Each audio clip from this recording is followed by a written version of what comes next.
Welcome back. My name's Jamie here at Anchor Cars. Today I'm walking you around our beautiful 2025 T-Hybrid 911 Targa 4 GTS.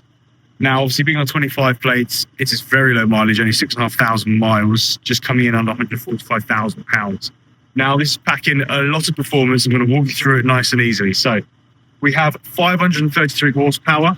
Obviously, there is an electric motor in this, as it being the T-Hybrid.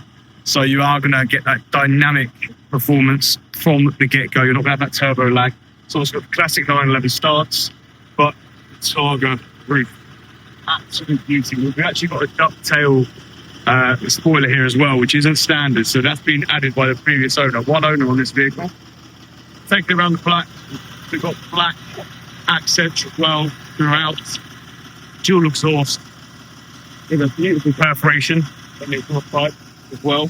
We're looking at some beautiful tyres and wheels here. We've got Goodyears all round, 21-inch Porsche Sport alloys. So we've also got the adaptive grille on the front, which opens up to let more air into the front of the vehicle, cooling the brake discs down as well. So overall, a fantastic vehicle, serious collector's piece in this sense. So I'm going to take you through to the cockpit, the action area. So we've got GTS badging and branding on the seats. Beautiful suede Alcantara mix with the natural leathers here as well. The new look interior as well for the 911. We've got the shifter here, 2 heated seats. We do have seats in the back as well, and ISOFIX, but fair play if you can get in there. I'm 6'1.5".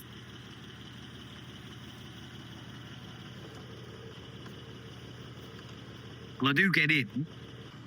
So as always, engines in the back, so we have a nice frunk. Actually far bigger than it looks. 2 medium suitcases, although I don't have those to hand. You can fit a set of golf clubs in the passenger seat, so if you're playing with someone else, they're going to have to get their own way there. If you are interested in this Targa, our phone number is on screen here. You can also email us. Our sales team would be very happy to help you. It's right behind me, but it could be on your driveway very soon.